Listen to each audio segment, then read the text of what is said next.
Hi, my name is Michelle, and I'm a grateful member of Al-Anon. I'm really grateful I didn't fall on them steps. I'm a tennis shoe girl, I'm not a high heel girl. I've been in Al-Anon since 1992.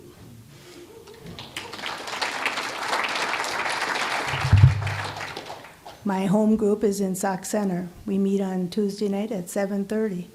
Please come. It's a great meeting. In my notes it says, Michelle, breathe.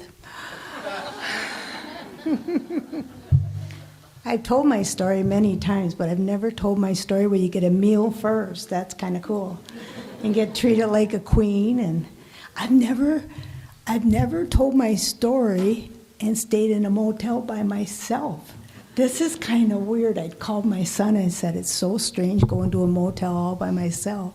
He just laughed at me. I was pretty much raised down by Regal, Minnesota. Some of you probably know that town. It's a pretty small little town. Lived on a farm, and I had 5 brothers and 2 sisters. Pretty good sized farm. Mom and Dad worked hard to feed and clothe us kids. They worked so hard that I don't think they knew all the time what was going on in our family. When I was about 6 years old, the first time I remember is when my brother started sexually abusing me. It could have happened before that, but I don't remember that, and that's okay. It would lead me to have a lot of fear in my life. I never knew for sure when he was going to come sneaking in my room. And it caused a lot of drama in our whole family because I screamed a lot. And I know it caused drama with my brothers and sisters. And to this day, nobody talks about it. So there's a lot of shame in our family. When I was about 13, my brother that was sexually abused me went into the Marines, and he was about 21 years old. And he was swimming across the river and got caught in a current and died. So when he died, I thought all that fear and anxiety about him being in my life went in that grave. It didn't. Instead, I just stuffed it. And it was really a lot of pain. When this was all going on, my other brothers would pick on me about it. Mom and Dad would be gone, and I would just hide. And they were very, very good about being bullies. So there was a lot of yucky stuff. We didn't have really drinking going on in our family, just a lot of yucky stuff.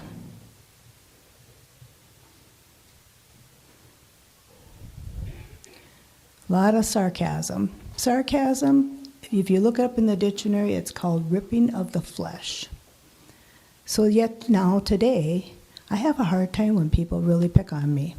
Erica's pretty good about it. She doesn't pick on me too much. But now on John, her husband, that's a different story. But I do have a hard time with people picking on me. So I try to work on it and try to tell myself just to be gentle with myself.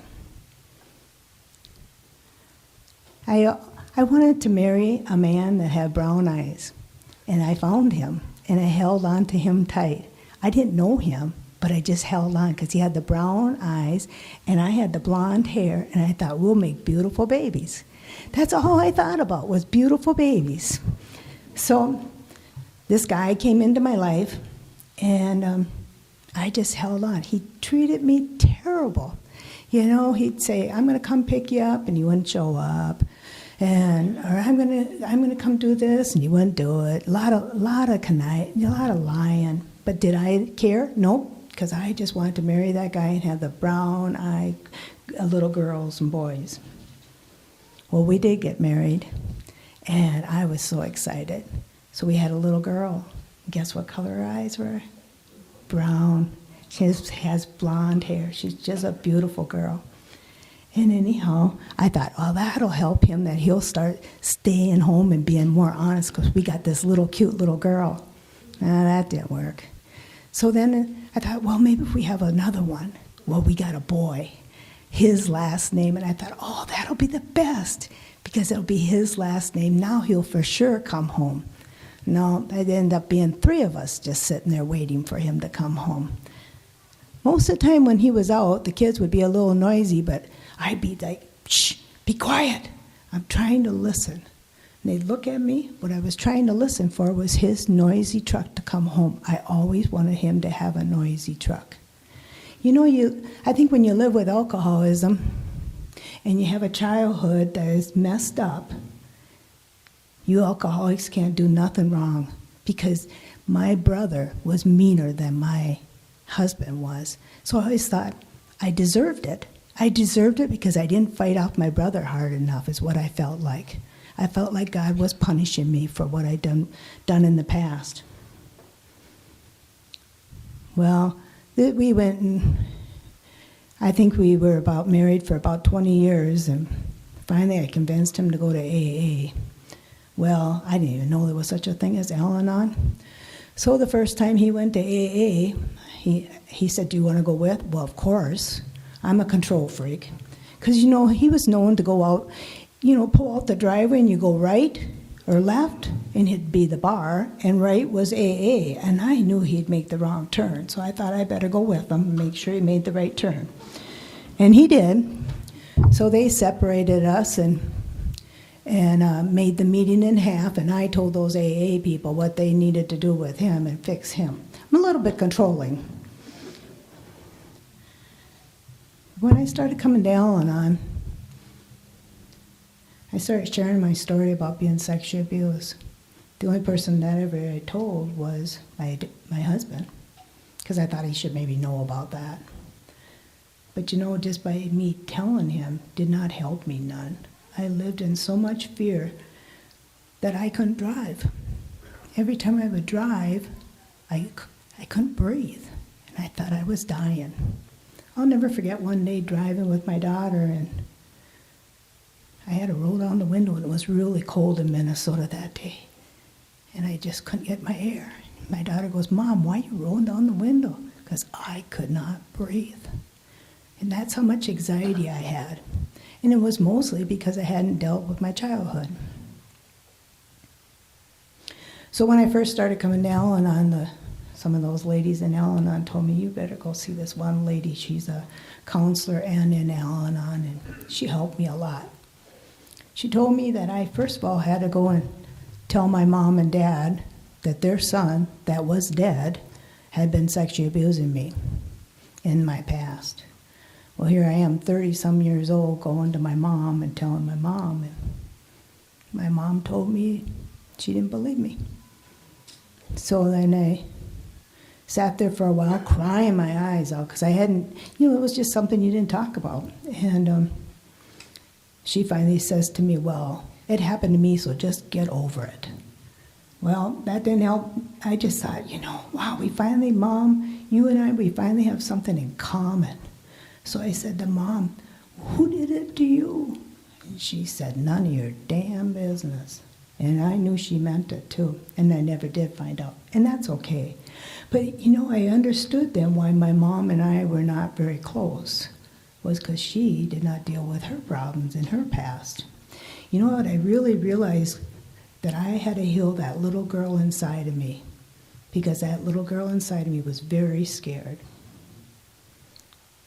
So then my dad came home, and he seen me crying, and my mom sitting there just mad. And I told him what happened, and he gave me a big hug, and he said, I'm so sorry you went through that. Which I was so grateful my dad did. It was totally the opposite of what I expected. But then later on, my dad said to my sister, she probably liked it.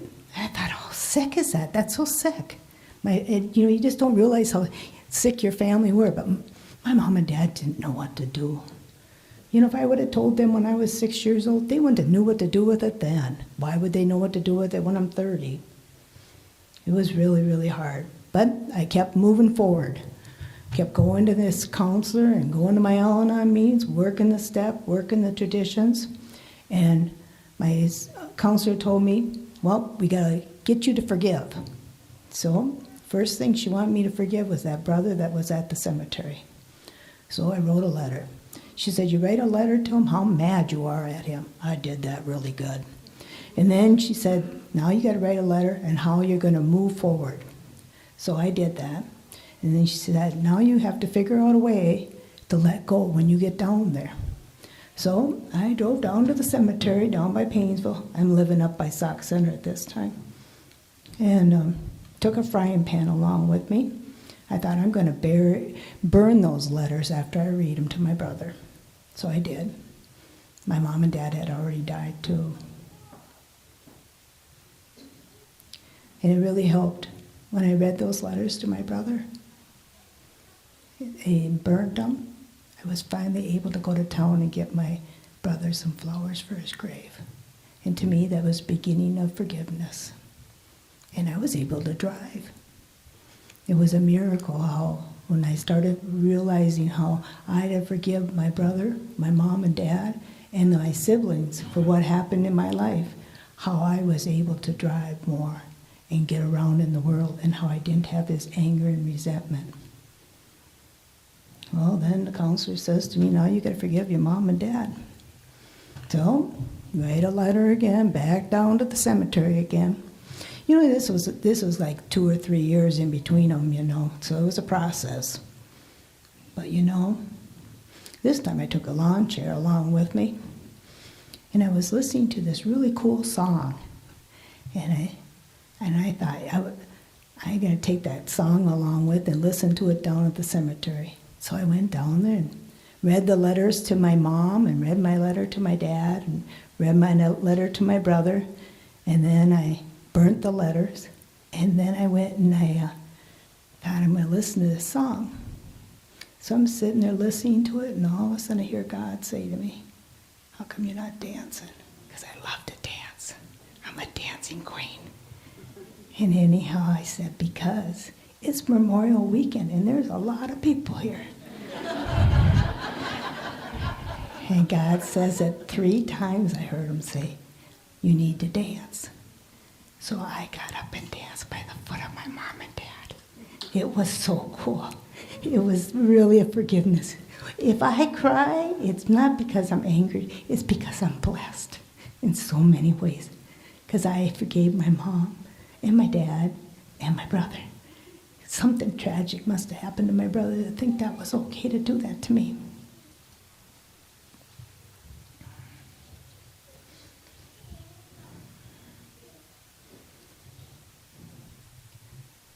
Well, you know, I was still married to that man for 34 years, and he did go to AA for a while, and he struggled. You know, if you can't deal with your past, you're going to struggle.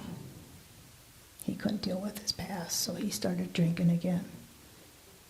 And I just couldn't be that crazy, insane woman I used to be, so I divorced him. 34 years of marriage. We've been divorced for 10 years. It was the best thing I ever did. God blessed me so many ways. It was the hardest thing, but he blessed me in so many ways. I gotta look at my notes. Oh, one of the things I like to do in the morning is I get up and I journal. Every morning, it's just a routine. I have this chair that has this beautiful white blanket on it. I call it my prayer chair. I only sit in that prayer chair when I have company. Otherwise, I try not to sit in it when I'm watching TV. And that's my prayer chair. And I journal every morning, and then I usually read something or I'll listen to something, but it's a really good time. And I have a God box. A God box is a really cool thing to put, you know, if I think something's really bothering me or a name of somebody, and I just tell myself, oh, you, Michelle, don't forget, you put that in your God box. It's all gone. You know, I think, like with my family, there was a lot of secrets.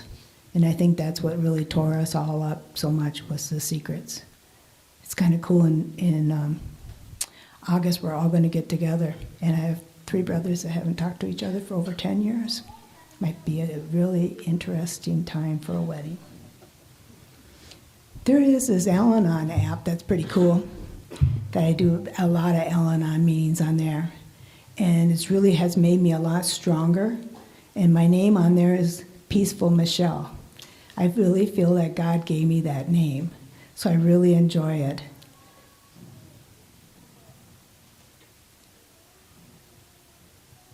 I'm a sponsor to quite a few girls. helping them out with their journey, helping them out for their forgiveness, and working their steps and their traditions. And that has really been helpful for me too, because it helps me to work my steps and my traditions. I'm grateful for my ex-husband, because if it wasn't for my ex-husband, I would have never found Al-Anon, and I am really, really grateful for that. And it helped me to get to know Michelle. God brought me to Al-Anon, and Al-Anon brought me to God. I think that's so cool, because that's the truth. Spirituality is very, very important to me. I belong to a really cool church in Sauk Center, so I really enjoy that a lot. It's really brought me a lot closer to just doing some spiritual things and just getting to... I like hanging out with the good people. I don't like hanging out with the crazy ones anymore. Used to hang out with a lot of crazy ones. Well, I'm 65 years old, and dating is really weird, let me tell you. I just have that in there because it is really weird. It's interesting, that's for sure. But it's just difficult. I was dating a guy for about 5 years, and he drank quite a bit when I first met him. And then I said to him after a few months, why don't you let me know when you want to do a different type of life? I think I'm going to leave now, and you call me when you want to change. He knew I was in Al-Anon and the journey that I was on. Well, then he got into recovery, and he got into trouble to get it first before he got into recovery, and he was on his way home from jail, and his brother called me and said he's on his way home, and you would thought I was the cop. I had the siren going, running over to his house because I was going to show him the program of AA and Al-Anon. I don't know shit about AA, but I sure thought I knew a lot about Al-Anon. And the funny thing is, when I was with him, he never got a sponsor. He said, I don't need a sponsor, I got you. Well, of course, I kept acting like a doggone sponsor to him, But yeah, I had to make some amends to him after we broke up, because that's why I keep coming back, because I can still be really crazy and insane. I maybe look good, but I'm really crazy and insane. It's a good cover-up. My son is, it's hereditary, isn't it? Both the disease, the codependent and the alcoholism. My son has a lot of his dad's traits. And it's sad because they get born with it. They don't even have a choice. But him and I think with Al-Anon, it's really got us that we have a good relationship. That when he leaves, he can say, I love you, Mom. And that's pretty cool. Like I said, I called him the night on the way here to tell him that I'm staying in a motel all by myself. He probably thought, oh, Mom, you're insane. I have a daughter. She's codependent. She's like her mom. Yeah, she's always fixing everybody's problems. I love it. But I think, it's interesting because when you're in a program, and I don't push the programs on the kids. I don't push them to go to church. They just kind of watch me, I think. And they like what they see. They have very much respect for me, and I love that about them. Actually, on Sunday morning, 3 o'clock in the morning, I'm heading to the airport. We're going to Florida with my daughter and her family, so that's pretty cool. God gave me this great gift after telling you guys my story. It's pretty cool. I have a son-in-law and a daughter-in-law that are just the best. I could have never picked them myself. And I have 2 beautiful older granddaughters and a grandson. And then I have a little one that's just a peanut. Yeah, they're great kids. I really am blessed when it comes to my family. Dating is shitty, but family is good. So before I close, I have a little story for you. You know what? Before Al-Anon, I was scared to death to die. I thought die would be so yucky. And go to heaven? Would I go to heaven? I don't know if I would. And now when I've been in the Al-Anon program and in going to church, I totally believe I will. And one day I was walking around my Walmart store in Sauk Center, and Sometimes I put my earbuds in and just listen to some good Christian music, and I'm just kind of doodle-daddling around. Because, sometimes you'll run into somebody, and all of a sudden I seen this lady I hadn't seen for about 4 years, and she's in AA. How you doing? We talked a little bit. And then we walked away, and then you see somebody else. And I thought to myself a couple days later, that's what heaven's going to be like.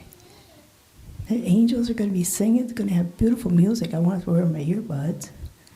And you'll be running into somebody, and you'll say, Scott, I can't believe you made it up here. Thank you very much for letting me share.